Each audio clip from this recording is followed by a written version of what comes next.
Joe Hopkins here, and I went to see a concert again. And of course, when I go to see a concert, I review it because one, content. I need content. We all need content. Two, was it a good show? Should you go see it? Most shows are good shows. We all know this. Everybody likes to go to a concert. Very seldom do you get a bad one. So let's talk about this one. I went to see Dwight Yoakam, right? I love Dwight Yoakam. I'm a pretty big Dwight Yoakam fan. This is my first time going to see him. I couldn't pass it up, right? Because he was playing an hour and a half from where I live. I live in a place where to see a concert, you usually have to drive 2.5 to 3 hours. And the venue he was playing was an hour and 20 minutes away, and I was able to get the day off work. So I'm like, yeah, absolutely, I'll go see that. I love Dwight Yoakam. It wasn't terribly expensive, and it was fairly close to home for me, you know. Some people might consider an hour drive to be a ways, but when you live in the sticks, man, it is what it is. So there we go. I drove down, and it was at the Maryland Theater in Hagerstown, Maryland. Or the Maryland Theater. That's the first time I've been to the Maryland Theater. I always meant to go there to see the Maryland Symphony Orchestra play, and I never got around to it. But now I've been there. It's a really pretty venue. It's nice. It's rather small. I've seen some high school auditoriums bigger than that place.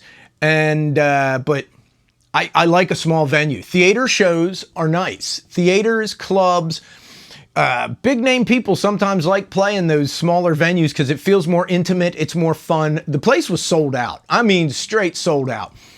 Packed. Rather elderly audience. The majority of the audience skewed to the rather elderly, right? I'm getting there myself, and I get it.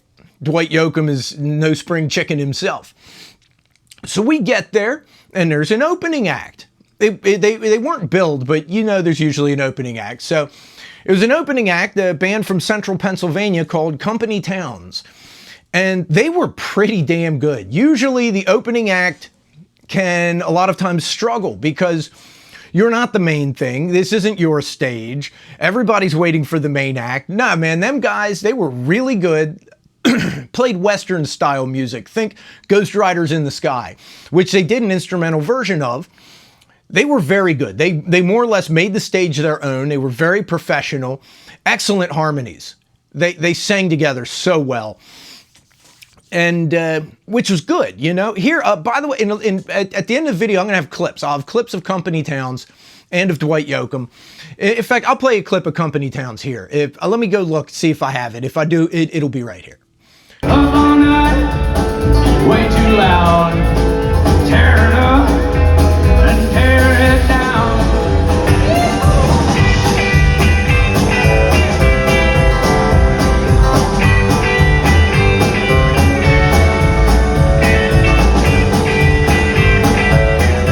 All right, so yeah, Western style music, really liked them a lot.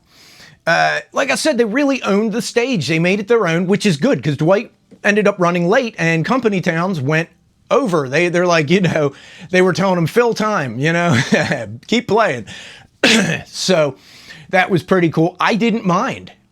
I didn't mind them playing a slightly longer set because they were very good. I liked them a lot. And then Dwight Yoakam comes out.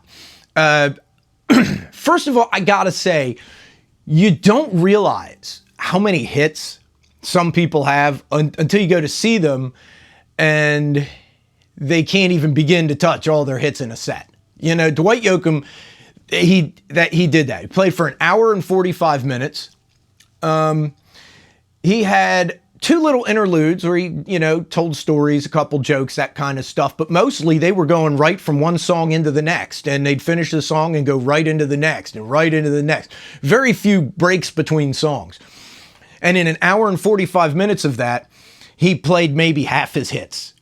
It really drives it home how many hits he has when you realize he can't play them all in an hour and 45 minutes. And then, of course, you know, he did the encore, which was Elvis's Suspicious Minds, which was also a hit for Dwight Yoakam. He did a version of it that did quite well. Most of the songs were his. Of course, there's that. There's Honky Tonk Man by Hank Williams that he covered and was a big hit for him. he did what's his name? I can't think of the guy's name now. Fellow songwriter that wrote some songs with Dwight Yoakam. Yeah, Buck Owens. That's right. Buck Owens wrote some songs with Dwight, and Dwight did one of Buck's songs in memory of him. Buck Owens has passed on. Great songwriter, great performer, will be missed. But, you know, Dwight was really great. The main thing I can say about that show is fun. It was a fun show. It's the kind of fun, loose feeling that you only get in smaller venues, right? When you go to see somebody play an arena or even a pavilion, a large-ish venue, it's a lot more formal, you know? They're further away. You got the Jumbotron so the people in the back can see them, that kind of stuff.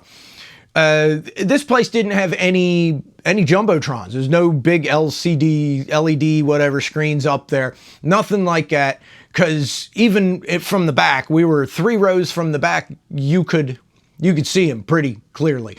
It's a small place. Has an intimate feel, and it allows for a lot of fun. And you could tell they were having fun. When the band is having fun, the audience has more fun. I gotta say that. The more fun they're having, the more fun you're having, which tends to happen at the smaller venues, you know? In my opinion. I always liked playing small venues myself. I never got to play big venues, but you know, the biggest venue I ever played was maybe 2/3 the size of the Maryland Theater and wasn't sold out, I can tell you that. But yeah, I get it. Small venues are fun. They're nice.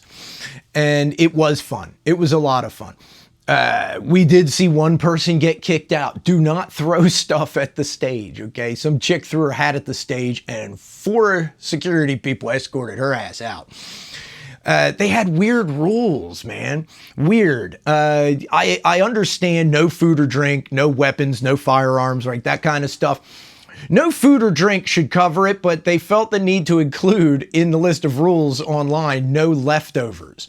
No, who's bringing a Tupperware of you know, leftover macaroni and cheese into a concert? But it says it no leftovers. Thought that was funny. Thought that was particularly funny. Yeah, I'm going to bring in some leftover mashed potatoes in my .38 revolver, right? I don't know. People are weird. So for some reason, the Maryland Theater felt the need to specify no leftovers. But yeah, if you guys ever get a chance to see Dwight Yoakam, it's worth it. It's very well worth it, especially since the man is one of the greatest country singers of all time, in my opinion. I really like Done Me Wrong songs. I like the Heartache, the, you know, She Left Me, She Took the Truck and the, you know, the furniture and the kid and all that stuff, right? She left and took the dog. Yeah, I like those kinds of songs, and I can't think of anybody that does those better than Dwight. I can't think of anybody that writes them better than Dwight Yoakam. Or to say it phonetically, Yoakam. Yeah, Dwight Yoakam. Yeah, maybe he's like Indian or something. Native American. We say Native American now. I don't know. I can say what I want. I'm part Indian. I can say it. Yeah, I'm part Native whatever. So, yeah, I own it. Yeah. Anyway, I really enjoyed the show. It was really, really good. That dude, when you listen to him on the recording, everybody sounds good on their recordings. He sounds really good live. That dude can sing. And really great band, man. He had this Elvis wannabe playing the guitar. I'm not saying that in a mean way. The dude obviously, his guitarist obviously loves Elvis Presley. Had the pompadour and was doing all the moves and all that kind of stuff. Very, very greaser rockabilly look, and I dug it. And that kid could play the hell out of that guitar. He did all the licks, you know. Nothing overly complicated, but it's all those classic country licks that just sound so good. And man, I was drooling over his B-Bender Telecaster, man. You could see it. I'm like, why does he keep changing guitars? And I realized, because one of them's a B-Bender, and you need that for certain songs, right? But yeah, he was hot. He had it going on. And of course, you know, it's a small band, guitar, bass, drums. You got Dwight, and then you got this guy in the back that plays everything. You always need a guy that does everything, right? We saw him playing keyboards And then he picks up a fiddle. And then Streets of Bakersfield, he comes out with the accordion. And then he's back there playing, what else did he play? A couple other things, like a little bit of everything. Anything, I couldn't tell if it was a lap steel or a pedal steel. But he's playing steel guitar back there too. The guitarist also played mandolin, but for the most part, it was like guitar, bass, drums, and everything. You got the everything guy, right? So you need somebody that plays a little bit of all of it. So anyway, yeah, there you go. I think he's still on tour. The guy tours fairly regularly for an older dude that also has other things going on. I mean, we know he also does acting and that kind of stuff. Good actor. Great singer. I love his stuff. Have for a long time. Jukebox favorite, right? When I used to go to the honky tonks, and they'd have the jukebox in the corner. I love putting the quarters in and hitting Dwight. Definitely honky tonk kind of music. So anyway, yeah, and I hope you guys found this informative. Look it up. If he's coming to your town, it's worth checking him out. It really is. I think through the East Coast, they're going to have that Company Towns band with them for at least part of the tour. So, whoever's opening where you guys are, I'm sure it'll be good, right? But definitely a great show. Well worth going to see. Really cool. It's one of the few times I get to go to a show and be home before 2 in the morning, because like I said, I got to drive. Everything's a commute for me. So anyway, yeah, go see Dwight Yoakam. Go check out some small venue shows. They're always fun. And yeah, subscribe to my channel. And right here, I'm going to play some clips of Dwight. Yeah, I'll play them here. Here we go.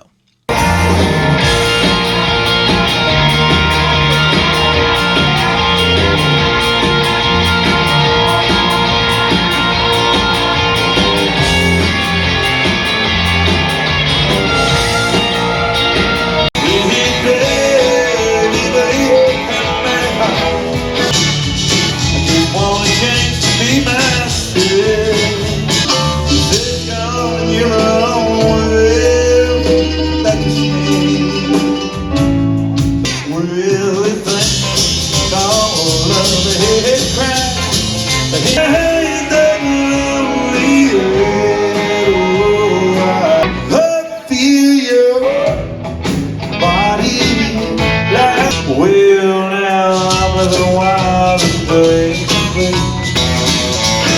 but it's times can All right, so there we go. There's your clips of them. Like I said, subscribe to my channel. I almost ended the video without playing the clips, so there we go. All right, subscribe so that you get to see my next concert review if I get to go to any future concerts. We have them planned, but sometimes things happen. I was supposed to get to see Madonna and I didn't. Stuff got in the way. But yeah, next time I go to a show, yeah, I'll do a review and talk about it and maybe take some little clips of it. They weren't too hardcore about not recording. It said at the theater not to videotape stuff, but they weren't real hardcore about stopping people. Everybody was doing it, so I did it. At least enough for you guys. I do it for you. I do it for the fans, for my peoples. You my peoples. You're not even fans. You're my friends. And I'll see you guys in the next video. I love you guys. Peace out, baby. Bye-bye.